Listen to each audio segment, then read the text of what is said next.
Hello, അപ്പോൾ ഇന്ന് ഞാൻ വന്നിരിക്കുന്നത് വളരെ ടേസ്റ്റി ആയിട്ടും ഹെൽത്തി ആയിട്ടുള്ള ഒരു ഈവനിങ് സ്നാക്കിൻ്റെ റെസിപ്പി ആയിട്ടാണ്. ഈവനിങ് സ്നാക്കായിട്ടോ അല്ലെങ്കിൽ ബ്രേക്ക്ഫാസ്റ്റ് ആയിട്ടോ നമുക്കിത് കഴിക്കാവുന്നതാണ്. ഗോതമ്പ് പൊടി വെച്ചിട്ടാണ് തയ്യാറാക്കി എടുക്കുന്നത്. വളരെ എളുപ്പമാണ്.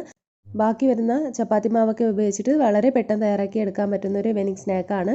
സ്നാക്കായിട്ടോ ബ്രേക്ക്ഫാസ്റ്റ് ആയിട്ടോ കഴിക്കാം. അപ്പോൾ ഇതെങ്ങനെയാണ് തയ്യാറാക്കുന്നതെന്ന് നോക്കാം. ഞാനിവിടെ കുറച്ച് ചപ്പാത്തി മാവ് എടുത്തിട്ടുണ്ട്.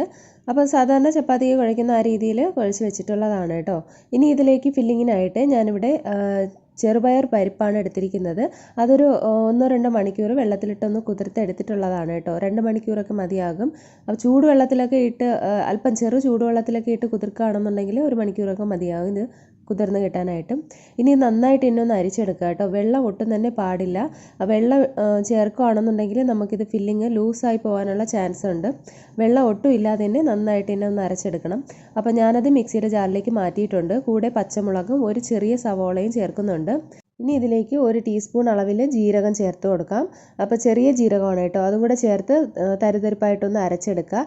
അപ്പം വെള്ളം കൂടി പോകണമെന്നുണ്ടെങ്കിൽ ഞാനിതിലേക്ക് ഒരു ഇൻഗ്രീഡിയൻ്റ് കൂടെ ചേർക്കുന്നുണ്ട്. അപ്പോൾ നിങ്ങൾ വീഡിയോ സ്കിപ്പ് ചെയ്യാതെ ഒന്ന് കാണുക കേട്ടോ. വെള്ളം ഒട്ടും ചേർക്കാതെ വേണം ഇത് അരച്ചെടുക്കാനായിട്ട്. അപ്പോൾ ഞാനിതിവിടെ ഒന്ന് അരച്ചെടുത്തിട്ടുണ്ട്. ഇതിലേക്ക് ആവശ്യത്തിനുള്ള ഉപ്പ് ചേർത്ത് കൊടുക്കാം. അതിൻ്റെ കൂടെ തന്നെ കറിവേപ്പില ചേർത്ത് കൊടുക്കുന്നുണ്ട്. അപ്പോൾ കറിവേപ്പിലയൊക്കെ നിങ്ങളുടെ ഇഷ്ടത്തിനനുസരിച്ച് ചേർക്കാവുന്നതാണ് കേട്ടോ. പച്ചമുളക് നമ്മൾ ആദ്യമേ അരച്ച് ചേർത്തുകൊണ്ട് ഈ ഒരു ടൈമിൽ ചേർക്കേണ്ടതില്ല. നിങ്ങൾക്ക് താല്പര്യമുണ്ടെങ്കിൽ ചേർക്കാവുന്നതാണ്. അപ്പോൾ ഇതിലേക്ക് ഇനി മല്ലിയില കൂടി ചേർത്ത് കൊടുക്കാം. ഇനി ഇതിലേക്ക് ചേർക്കുന്നത് ഇഞ്ചി വെളുത്തുള്ളി പേസ്റ്റാണ് കേട്ടോ. അപ്പോൾ ഇഞ്ചി വെളുത്തുള്ളി ചതച്ചതായാലും ചേർത്ത് കൊടുത്താൽ മതി. ഒരു ടീസ്പൂൺ അളവിൽ ചേർത്ത് കൊടുക്കാം. എല്ലാം കൂടി നന്നായിട്ട് ഒന്ന് യോജിപ്പിച്ചെടുക്കാം. അപ്പോൾ ഈ ഒരു ടൈമിൽ ഫില്ലിങ് ലൂസായിട്ട് തോന്നുകയാണെന്നുണ്ടെങ്കിൽ നമുക്കിതിലേക്ക് ആവശ്യാനുസരണം കടലമാവ് ചേർത്ത് കൊടുക്കാം കേട്ടോ. ഞാനിവിടെ 1 ടേബിൾ സ്പൂൺ അളവിൽ കടലമാവ് ചേർത്ത് കൊടുക്കുന്നുണ്ട്. അപ്പോൾ അല്പം ഒന്ന് തിക്കായിട്ട് കിട്ടി. ഈ ഒരു രീതിയിൽ വേണം നമുക്കിത് കിട്ടാനായിട്ട്. അപ്പോൾ അതുകൊണ്ട് കടലമാവ് ചേർത്ത് കൊടുത്താൽ മതിയാകും. അത് വെള്ളം കൂടിപ്പോയാൽ മാത്രം, വെള്ളം ചേർക്കാതെ വേണം അരച്ചെടുക്കാൻ. നമ്മൾ അരിച്ചെടുക്കുന്ന സമയത്ത് ചിലപ്പോൾ വെള്ളം നന്നായിട്ട് തോർന്നിട്ടില്ല എന്നുണ്ടെങ്കിൽ അതിൽ അല്പം ലൂസായിട്ട് ഇരിക്കും ഇതിൻ്റെ ആ ഒരു കൺസിസ്റ്റൻസി. അപ്പോൾ അല്പം കടലമാവൊന്ന് ചേർത്ത് കൊടുത്താൽ മതിയാകും. അപ്പോൾ ഫില്ലിങ് റെഡി ആയിട്ടുണ്ട്. ഇനി നമുക്ക് ഈ ചപ്പാത്തി മാവിൽ നിന്ന് ഓരോ ബോൾസായിട്ട് ഉരുട്ടിയെടുക്കാം. ഇത് ഒരുപാട് വലുപ്പത്തിലൊന്നും എടുക്കേണ്ട ആവശ്യമില്ല കേട്ടോ. ചെറുതായിട്ട് വേണം എടുക്കാനായിട്ട്. എന്നാൽ തീരെ ചെറുതാകാനും പാടില്ല. അപ്പോൾ ഇത് ഉരുട്ടുന്ന സമയത്ത് കയ്യിൽ പറ്റിപ്പിടിക്കുകയാണെന്നുണ്ടെങ്കിൽ അല്പം ഓയിലൊന്ന് കയ്യിലൊന്ന് സ്പ്രെഡ് ചെയ്തതിന് ശേഷം ഉരുട്ടിയെടുത്താൽ മതി കേട്ടോ. ഇനി ഞാനത് പരത്തിയെടുത്തതിന് ശേഷം കൈക്കുള്ളിൽ വെച്ച് ഇതുപോലെ ഒരു ഷേപ്പാക്കി എടുക്കാം. നമുക്ക് ഫില്ലിംഗ് അകത്ത് നന്നായിട്ട് വെക്കത്തക്ക രീതിയിലൊരു കുഴിവായിട്ട് എടുക്കാം. അതിനുശേഷം ഇതുപോലെ ഒന്ന് പ്രസ് ചെയ്ത് കൊടുക്കാം. അപ്പോൾ ഇതൊരു ഓവൽ ഷേപ്പിലാണ് ഞാനിപ്പോൾ റെഡിയാക്കി എടുത്തിരിക്കുന്നത് കേട്ടോ. നല്ല റൗണ്ട് ഷേപ്പിലൊന്നും അല്ല, ഈ ഒരു രീതിയിലാണ് റെഡിയാക്കി എടുത്തിരിക്കുന്നത്. നിങ്ങൾക്ക് ഇഷ്ടമുള്ള ഷേപ്പിൽ റെഡിയാക്കി എടുക്കാവുന്നതാണ് കേട്ടോ. അപ്പോൾ ഞാനിവിടെ ഒരു 4-5 തയ്യാറാക്കി എടുത്തിട്ടുണ്ട്. ഇനി ഇവിടെ ഒരു കടായിലേക്ക് വെള്ളം ഒഴിച്ചു കൊടുത്തിട്ടുണ്ട്. വെള്ളം തിളച്ച് വരുമ്പോൾ നമുക്കിത് അതിനകത്തേക്ക് ഇട്ട് കൊടുക്കാം. ഇത് ഒരു 5 മിനിറ്റ് നേരം മതിയാകും കേട്ടോ. പെട്ടെന്ന് തന്നെ വെന്ത് കിട്ടും. അപ്പോൾ ഇത് തിരിച്ചും മറിച്ചിട്ടും ഒന്ന് വേവിച്ചെടുക്കാം. പെട്ടെന്ന് തന്നെ അത് വെന്ത് കിട്ടും. അതിനുശേഷം നമുക്കിതൊന്ന് ഡ്രെയിൻ ചെയ്തെടുക്കണം. അപ്പോൾ ഞാനിതിവിടെ ഒരു പാത്രത്തിലേക്ക് മാറ്റുന്നുണ്ട്. ഇനി നമുക്കിതിന് വേണ്ടിയിട്ടുള്ള ഒരു താളിപ്പ് തയ്യാറാക്കാം.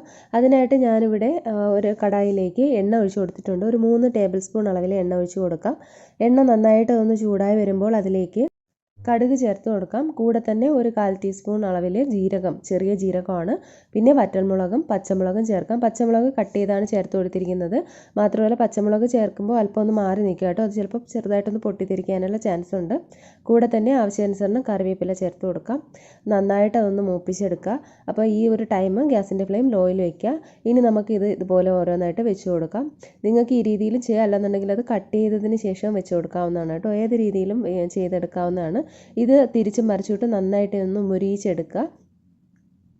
അപ്പോൾ ഇതിന് അധികം ഓയിലൊന്നും വേണ്ട കേട്ടോ. അപ്പോൾ നല്ല ഹെൽത്തി ആയിട്ടുള്ള ഒരു പലഹാരം തന്നെയാണ്.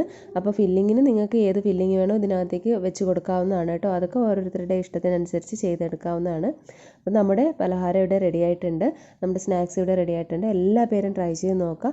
വളരെ എളുപ്പത്തിൽ തയ്യാറാക്കി എടുക്കാൻ പറ്റിയ നല്ല ഹെൽത്തി ആയിട്ടുള്ള ഒരു ഈവനിങ് സ്നാക്കാണ്.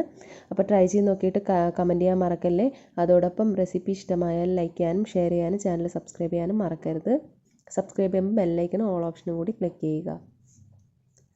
അതുപോലെ ഞാനിവിടെ ഒരുപാട് ബ്രേക്ക്ഫാസ്റ്റിൻ്റെ സ്നാക്സിൻ്റെയൊക്കെ റെസിപ്പി ചാനൽ ഇട്ടിട്ടുണ്ട്.